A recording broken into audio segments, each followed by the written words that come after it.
Michael was keenly aware of his own naivety. Initially, he considered the Demon Lord Rimuru insignificant, but that perception changed when Rimuru defeated Velzard. From that moment on, Michael saw Rimuru as an enemy and took extra precautions, although he still believed that Rimuru wouldn't be much of a threat in a direct confrontation. However, recent events forced Michael to acknowledge his naivety as Rimuru managed to enter the exclusive suspended world without permission. Michael found Rimuru to be a troublesome adversary, constantly obstructing his plans. As a result, he decided to abandon using the time stop ability and instead aimed to overpower Rimuru with sheer force. Having absorbed the powers of two true dragons, Michael's strength had greatly increased to the point of invincibility, and he could fully wield all the Angelic Ultimate Skills he had analyzed. Considering that he could easily defeat Obra's army, Michael believed that defeating Rimuru in a personal battle should have been a simple task. However, he soon realized that Rimuru was a formidable monster, which he admitted from the depths of his heart. Despite unleashing powerful attacks, including the Scorched Dragon Cardinal Acceleration with deadly intent,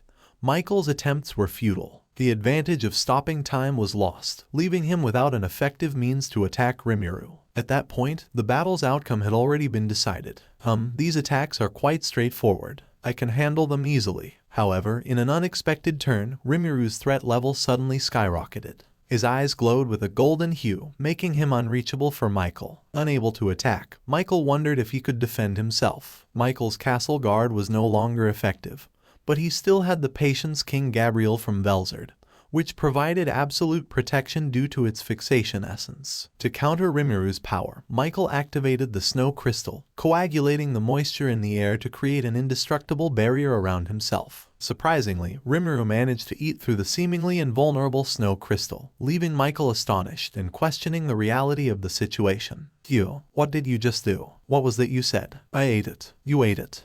Yes, that's my ability. I didn't think I could eat through the barrier either, but it seems possible if I try. Frustrated and incredulous, Michael couldn't believe what he was hearing. Michael was a rational thinker, and he couldn't easily accept such an irrational occurrence. All his attack strategies were rendered useless, and his defenses were now non-existent. He was left wondering what to do next in the face of this unforeseen challenge. You should run away. A calm voice softly advised Michael to consider running away. Simultaneously, another voice suggested that he should stay and search for information in the current situation. Regardless of his decision, Michael had the reassurance of parallel existence, which meant that even if he were defeated, he could be revived. Furthermore, since he had transferred his power to Feldway, he could potentially attack him despite the recklessness of such a move. However, Demon Lord Rimuru's abilities were too enigmatic, and Michael's escape route had already been blocked. I have confined this area to the imaginary space. With this, it is now impossible for Michael to escape from this place, an unidentified voice proclaimed. Though he initially found the idea absurd, Michael began to accept its validity. Realizing that there was only one inevitable outcome, he felt there was no need to worry. If he couldn't defeat Demon Lord Rimuru in this situation, there would be no way out for him. In that case, I'll respond. I'll show you just how serious I am, Michael declared, attempting to summon not the sword in his hand, but the most powerful sword ever created. Come, Diva. However, there was no response. The true owner of the sword, Rudra, was already wielding it, so it was unsurprising that it wouldn't respond to Michael, who was only a fake master. Unfazed, Michael infused his sword with divine energy. What about Diva? Never mind that. That's fine then, but despite Rimuru's skepticism, he grew wary as he sensed Michael's divine presence intensify. The two men prepared for the final battle. Michael, now in control of Rudra's body, had already mastered his swordplay. While he couldn't replicate Rudra's most powerful technique, the Nova Break, the current Michael was fully capable of employing the most potent sword techniques that manipulated one's spirit. Void Collapse, World of 1,000 Blooming Changes. The sword's trajectory shifted in countless directions, making elusive movements that sliced through enemies like a scattering of flowers. Rimuru's unique combination of the toughness of a true dragon and the flexibility of slime enabled him to achieve this incomprehensible sword technique. It's done, I've been defeated. Michael became aware of his body disintegrating, and before he could come to terms with this unavoidable fact, is there anything you'd like to say before the end? Who are you? Oh, me. I'm just a slime. What was this all about? Michael felt a sudden sense of absurdity. His decaying body didn't concern him as much, but inexplicably, could this be happiness? In a sudden revelation, Michael grasped a sensation he hadn't experienced since his lord's abandonment, and the growth of his ego. He had attempted to replicate it in the past but eventually gave up, unable to comprehend it. What a peculiar being you are, incomprehensible, yet strangely fitting. You have triumphed over me, a powerful Manas. As the decay accelerated, you know, I'm not alone in this. Rimuru interrupted their exchange, laying a hand on Michael. Embrace the all-consuming power of Void God Azathoth. For the first time, this world witnessed the full might of the ultimate skill, Soul Devourer, as it consumed Michael entirely. In truth, Michael finally understood that his creator had forsaken him. He had struggled to accept this reality, but now it was clear. Yet, in this moment, he felt a warmth, a sense of completeness, and a familiar comfort. With this realization, Michael accepted his fate as he faded away.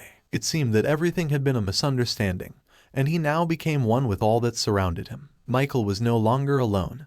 It was all part of a harmonious plan. His thoughts lingered on his regret of leaving someone named Feldway behind, and then, in an instant, his consciousness vanished into thin air. To my astonishment, it worked flawlessly. Despite believing it would be impossible to devour all of Michael due to his existence value being likely 10 times greater than mine, he vanished instantly. Along with this accomplishment, a profound feeling of satiety washed over me, unlike anything I had ever experienced before, regardless of what I had consumed. With this, I now possess the entire data of the 7 Angelic System Ultimate Skills. Additionally, I have obtained Velzard's Dragon Factor, initiating the Analyze and Assess process. Not only was I content with the outcome, but it also appeared that Seal-san was delighted. Following the battle with Michael, I made sure to check on Diablo and the rest of the group, and I felt relieved to see that everyone was safe and sound. I deeply regret my mistake this time, and I cannot offer any excuses. No, it was inevitable. How could we have countered opponents who could stop time? But I should have considered more countermeasures. I naively believed it would be ineffective against those who could move within the time stop, thinking it would only be less useful and fuel efficient. I swear not to repeat such a mistake next time. Although I initially thought time stop was unfair, I didn't anticipate it being a significant concern since very few could wield such power. However, Diablo and Sawe saw it differently, and they were eager to learn how to handle it. Diablo, tell me how to deal with it as well. I've gained some insights, but it's tough to go beyond that. If you have any ideas, please share them. Of course, Sawe and Ultima too. They engaged in a fervent discussion about countermeasures. Since Leon had not yet regained consciousness, I instructed Diablo to take him back to Tempest, just as a precaution. While I didn't believe he'd be a target anymore, it was better to be safe. I also ordered Ultima to assist Shin. With Daggerul on the move, I anticipated Lubelius would be our next battleground. I'll be back soon. Farewell for now. Well then, Rimuru-sama, I'm off. In an instant, the two sprang into action. However, there was still work to be done. We needed to investigate the Holy Void Damargania. I didn't believe Daggerul would betray us, so something must have gone awry there. I intended to uncover the truth of the situation in the city. I'm relying on you, Sawe. Understood. Sawe could be trusted with the task, so after giving him instructions, I returned to the capital, which had been my last concern. However, it turned out there was no need to worry. You're too late. It's all done. Velgrin proudly informed me of what had transpired. Surprisingly, Masayuki had defeated Feldway, the enemy's leader. That's incredible.